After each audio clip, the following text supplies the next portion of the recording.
De nuevo, Radio Voz Libertaria con 5 minutos con la resistencia. Segunda parte, hoy mi entrevistado, que me honra tenerlo en nuestro programa, el diputado Omar González. Omar, ya en la primera parte dimos pues más un buen análisis sobre la situación nacional, las precariedades que tú estás allá pues en carne viva sufriendo como un venezolano más, y revisamos pues la tragedia política que tenemos nosotros con estos falsos opositores que lidera hoy Leopoldo López y Juan Guaidó con el G4, que no solamente es que le dan de nuevo la espalda a los venezolanos, sino a los que lo eligieron, sino que pretenden llevarnos de nuevo a un engaño de unas falsas elecciones presidenciales y parlamentarias creíbles, como ellos lo señalan. Pero en esta segunda parte quiero profundizar contigo el tema geopolítico, Omar. Está muy claro que esa falsa oposición del G4, en combinación con el régimen criminal de Nicolás Maduro y auspiciado por el eje del mal que lidera Rodríguez Zapatero, José Borrell desde aquí de España, donde yo me encuentro, con el Grupo de Puebla y Alberto Fernández, que es quien lo lidera, está claro que todos ellos se han unido para contrarrestar la posición firme de Donald Trump de no solamente echar a Maduro de la desgracia a la cual nos somete a los venezolanos, sino también liberar a Cuba y a Nicaragua. Eso ha sido un discurso firme del presidente Trump. ¿Consideras entonces tú, Omar, que lo que estamos viviendo en Venezuela ya es parte de una guerra contra el eje del mal, que es lo que estamos llamando el nuevo orden mundial, contra el país más poderoso del mundo y la democracia más sólida del mundo, que es Estados Unidos, representado y liderado por Donald Trump? Tú hablas de el eje del mal y comparto contigo de que acá no solamente es una lucha política, sino que aquí hay fuerzas espirituales que también están en confrontación, en conflicto, el mal y el bien. Y a veces, en ocasiones, el mal parece extender sus tentáculos hacia incluso los aliados tan poderosos como en este caso el presidente Donald Trump, el presidente de los Estados Unidos, porque hoy supimos que el examen, la prueba del COVID-19 le salió positiva a él y a su esposa, es decir, que están contagiados del coronavirus. Esto lo va a mantener en cuarentena cuando faltan escasos 30 días para las elecciones presidenciales convocadas para el 13 de noviembre próximo. De manera que desde acá, desde Venezuela, le deseamos que tenga una recuperación pronta para seguir conduciendo los destinos de esa poderosa nación que se ha convertido en la principal aliada de la libertad y la democracia en Venezuela. Yo estoy seguro que con el desarrollo científico de ese país, pues podrá rápidamente recuperarse y estar al frente de la presidencia de los Estados Unidos. De acuerdo con la legislación de ese país, como tú sabes, en caso de que se complique la salud del presidente Trump, quedaría al frente del gobierno otro gran patriota y amigo de los venezolanos, como es el señor Mike Pence, el vicepresidente. Pero como está tan cercano a él, de acuerdo con las normas legales que rigen ese país, su constitución, en caso de que Pence también sea contagiado por el virus del COVID-19, le quedaría en manos de Nancy Pelosi, la presidenta de la Cámara de Representantes del Congreso norteamericano, que como tú sabes es demócrata y representa la antítesis en la lucha que hemos los venezolanos librado para desprendernos de la intromisión de Cuba, la Cuba castrocomunista, que es la que finalmente tiene la última palabra en las decisiones en Venezuela, así como en Nicaragua. Ojalá que Dios quiera meta su mano y en esta lucha del bien y el mal triunfe el bien.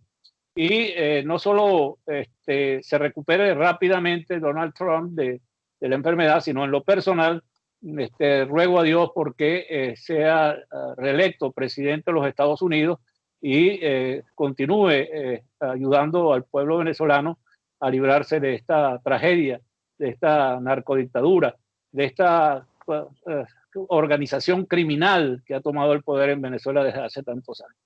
Ahora bien, tuvimos la oportunidad de ver el primer debate en medio de una gran expectativa mundial. Eran millones y millones de seres humanos en el planeta que estaban pendientes de ese debate. 75 millones, nada más lo vieron en Estados Unidos.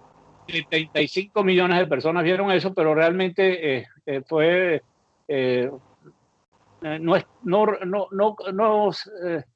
las expectativas, esa enorme expectativa no fueron satisfechas.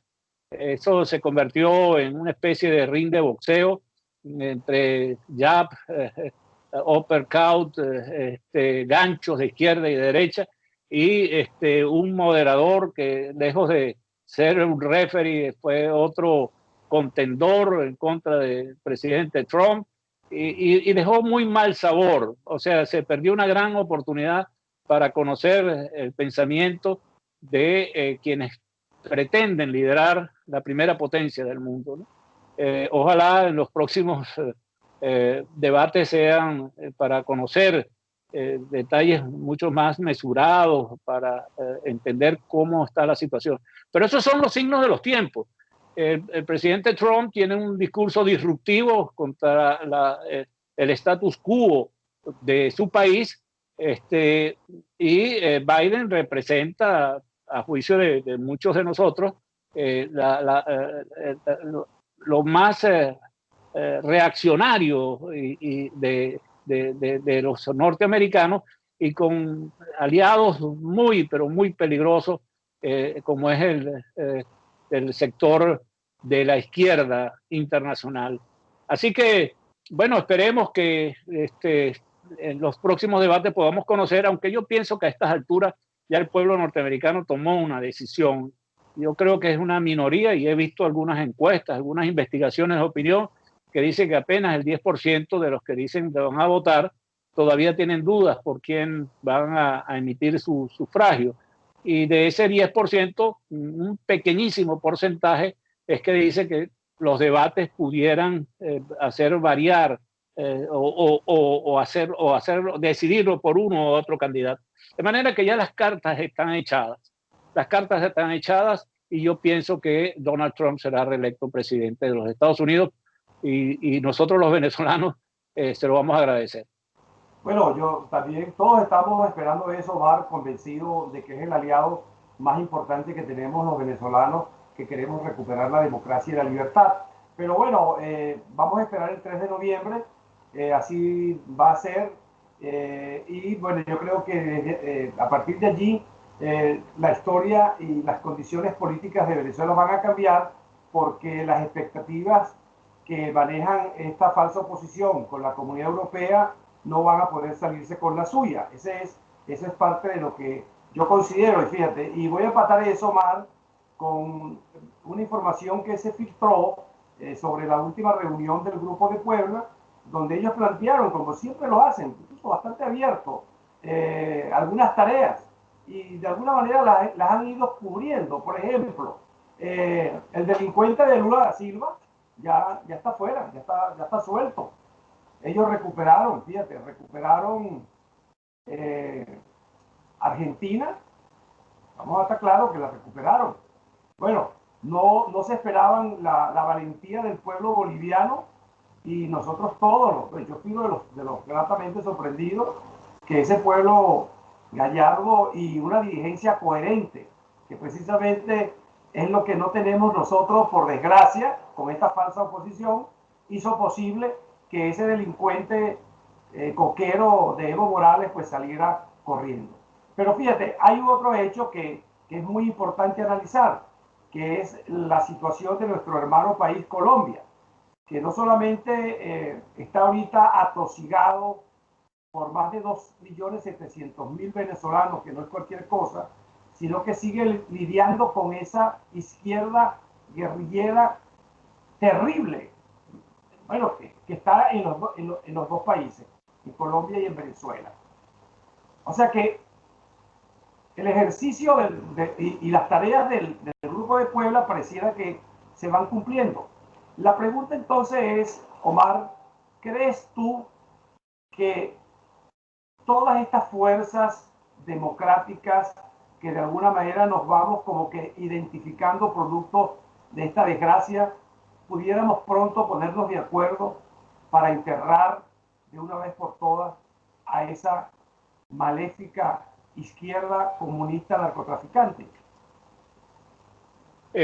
Yo pienso que sí, la elección de Venezuela ha sido muy dolorosa y con repercusiones en todos los países del hemisferio, ¿no? En Colombia, obviamente, por la cercanía y por lo permeable de nuestra frontera, se ha visto cómo desde Caracas se financian actos vandálicos en contra del presidente Duque y contra sus instituciones y contra sus bondades como país. Yo recuerdo, tengo la edad suficiente para recordar lo que era Colombia hace escasos 10 años atrás. Colombia era un país, en primer lugar, encendido por la acción de la guerrilla narcotraficante de la FARC y el ELN. Era igualmente presa o víctima de actos de terrorismo terribles, donde volaban cuarteles, carros, asesinaban a mansalva. Era un país donde cuando uno apenas llegaba por tierra o por avión, la misma policía le decía, mira, quítese el reloj, quítese si es a las mujeres los zarcillos, las cadenas, porque el AMPA estaba desatada. Bueno, todo, y era un país con una pobreza inmensa. De hecho, se calculan que 6 millones de colombianos se trasladaron a Venezuela a vivir buscando nuevas posibilidades de vida. ¿Y qué pasó? Bueno, que hubo un líder con el suficiente coraje y decisión en el año 2002, me refiero a Álvaro Uribe Vélez, quien no le tembló el pulso para enfrentar militarmente y políticamente a esa guerrilla, a esos terroristas. Y fíjate tú cómo cambió Colombia. Hoy por hoy Colombia es un país en pleno desarrollo, civilizado, su población estable, a pesar de esquiroles como Petro o algunos de los que están actuando para desestabilizar a Colombia, pero hoy por hoy tienen un futuro promisor, son miembros firmaron un tratado de libre comercio con los Estados Unidos, son miembros de la OTAN, tienen seguridad, las instituciones funcionan. Entonces, si eso le tardó 10 años a Colombia, ¿eh? y hoy por hoy es un país vivible, yo digo que en Venezuela, con un liderazgo honesto, ético, pero firme, que no le tiemble el pulso para llevar a la justicia a los criminales que han destruido este país, nosotros pudiéramos recuperarnos muy rápidamente, en 4 o 5 años con los recursos que tiene Venezuela. Pero eso sí, no se puede pretender que se logre con un liderazgo blandengue, cómplice, cohabitante con esa izquierda que tú describes muy bien, del Foro de Sao Paulo, del Grupo de Puebla y esas asociaciones internacionales de la izquierda. Por eso es tan importante lo que, que el pueblo venezolano vea exactamente estas comparaciones. Yo estoy seguro que en Venezuela hay un liderazgo con esas características, me refiero similares a de un Álvaro Uribe Vélez, que para mí es uno de los líderes continentales más importantes de los últimos años, ¿no? Y en Venezuela, yo por ejemplo veo a una María Corina Machado que tiene características no solamente en cuanto a la firmeza y a la coherencia y a sus principios éticos y morales, sino también a la inteligencia y el coraje que se necesita precisamente para poner en cintura, neutralizar a esos grupos guerrilleros que han tomado al territorio venezolano, los peores carteles de la droga, se han repartido el territorio de Venezuela, además de la presencia de la Fuerza Armada cubana, que en número superior a los 40, 50 mil efectivos están en el territorio. A esto se le suma ahora la presencia de Irán, que ha tomado a Venezuela como puntal, como cabeza de playa para convertir al Caribe en otro Medio Oriente, incluso atentar contra los propios Estados Unidos, para vengarse de lo que le hizo Estados Unidos al general Soleimani allá en Irak, y no lo ocultan. Ahora tenemos a los chinos, tenemos a los turcos, tenemos a los rusos. Es decir, Venezuela es un país invadido y para neutralizar a esos grupos armados necesitamos un liderazgo firme que no se ablande frente a estos grupos. Desde luego, necesitamos también, Luis, de inmediato, una vez se produzca el quiebre de la narcodictadura Nicolás Maduro, la restitución de la infraestructura que permita a los venezolanos, algo que debería ser normal, que le llegue agua por tubería, agua potable, que le llegue electricidad, que le llegue gas doméstico y que desde luego en las estaciones de servicio haya gasolina, por decirte algunas cosas. Pero también necesitamos desde luego la reconstrucción de la industria pesada, el aluminio, el petróleo, el acero, etcétera, etcétera, que la tenemos en materia prima por doquier, pero que este régimen lo ha destruido. Y así podríamos estar hablando de las necesidades de rediseñar a este país bajo un nuevo esquema, con un Estado pequeño, pero eficiente, y con el libre mercado, que la empresa privada pueda actuar en todos los terrenos, que no es necesario que las cementeras estén en manos del Estado porque ya no producen cemento, ni que la empresa del acero estén en manos del Estado, ni que del aluminio, ni siquiera la empresa petrolera, porque tenemos la reserva de petróleo más grande del mundo, pero está en el subsuelo. Para sacarlo se necesitan cientos de miles de dólares para poder explotar un pozo petrolero y Venezuela quedó quebrada. Pero se la robaron, no, se la robaron. Se la robaron. Entonces, una visión como esa es la que necesitamos, una visión liberal para transformar en Venezuela y que se hable en el mundo entero del milagro venezolano. En 4 o 5 años Venezuela es un país próspero como siempre lo fue, un país de oportunidades, un país donde funcionen los servicios públicos y un país lanzado hacia el futuro promisor que tanto soñamos quienes nacimos en esta tierra de gracia. Pero Omar, tú escogiste un líder latinoamericano y no podía ser el mejor, Álvaro Uribe Vélez, que efectivamente enfrentó las bandas criminales y estabilizó su país, como tú bien lo señalaste. Pero también vamos a hablar ahora de los criminales y también de los delincuentes venezolanos. Y me voy a referir al G4, porque esos son los que son ellos, delincuentes. Y voy a referirme al engaño y la delincuencia que hoy representa Juan Guaidó desde el mismo día que se juramentó.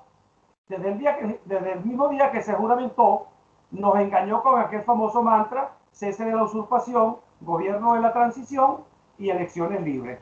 El que está aquí hablando contigo fue uno de los tontos que él engañó, porque yo desde este territorio que me ha dado cobijo ahora, España, acompañé a su juramentación y acompañé su petición. Ya sabemos lo que pasó, Omar. Apareció el cucutazo, el primer símbolo de la corrupción de ese interinato de Guaidó. Y luego pasó lo de Monómero. Y luego pasó lo de los bonos 2020. Y luego pasó lo de Citgo. Y hasta hace poco, la periodista Patricia Poleo también denuncia a través de su programa a una empresa extorsionada por Juan Guaidó y todos sus hombres cercanos. Yo no voy a decir que yo no voy a sacar a Guaidó como no, es que no es Guaidó, es Carlos Vecchio y el grupo, no, es Leopoldo López, Guaidó y todos ellos. Todos ellos están en los escándalos de la corrupción, que es lo que los identifica con la de los criminales de Maduro, con lo que uno llama los chavistas. La pregunta es, Omar, ¿qué está haciendo la fracción parlamentaria que tú dignamente representas para que esa impunidad de toda esa delincuencia, de esa mal llamada oposición, no se salga con la suya? Bueno, nosotros debemos ser absolutamente responsables a la hora de señalar culpables, ¿no? En el caso del gobierno interino. Nosotros, nuestra obligación es solicitar las investigaciones y lo hemos hecho. Tú has comentado por lo menos 4 o 5 casos en los cuales la fracción 16 de julio tiene en este momento una solicitud de investigación. Por ejemplo, los bonos 2020, que fueron unos bonos que pusieron como garantía, como colateral, nada más y nada menos que el principal activo de la República de Venezuela en el exterior, como es Citgo.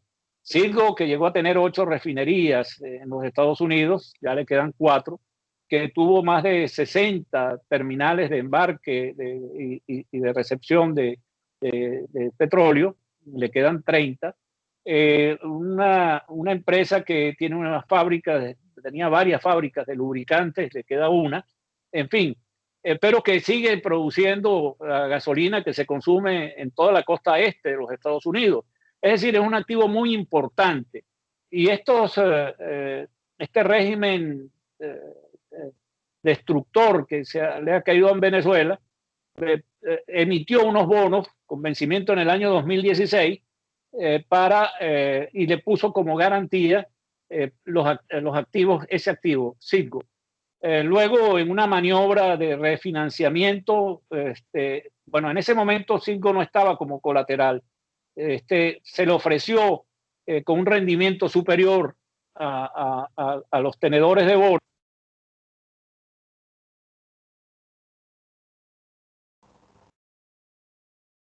Bueno, como siempre pasa en Venezuela, se le ha ido, creo, la señal. Esperamos que sea. Aquí estamos de nuevo con el diputado. Okay, perdona, pero no sé. Bueno, la conexión. Esa es la conexión, Omar. Vamos a aprovechar y esperemos que no se vuelva a ir. Bueno, te decía que en los bonos 2020 pusieron como colateral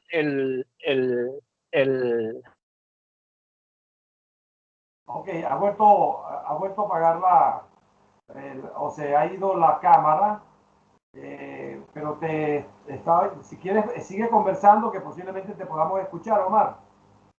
Estamos conversando. Hoy mi invitado es Omar González, diputado de la fracción 16J, 16 de julio. Con él estamos hablando diferentes temas relacionados con la crisis política, económica y social de Venezuela. Y su intervención en este momento tiene que ver con la corrupción que representa el itinerato del diputado Juan Guaidó. Estábamos conversando sobre el tema de los bonos 2020, del escándalo de la corrupción de Monómero, que está integrada por los representantes de los 4 partidos de G4 y un escándalo también, por supuesto, varios escándalos que se han desprendido de la empresa Citgo y sobre todo que no han presentado la cuenta de más de 680 millones de dólares que solamente Estados Unidos les ha entregado para los auxilios humanitarios de Venezuela. Hay un secretismo, hay una oscuridad gerencial que nos permite pensar que hay corrupción y que no quieren asumir la responsabilidad de presentarles cuentas a los ciudadanos venezolanos y al mundo entero, porque esos dineros en todo caso son dineros que los han donado, repito, para la ayuda humanitaria. Vamos a ver si volvemos de nuevo a conectarnos con el diputado Omar González. Omar, ¿estás por allí?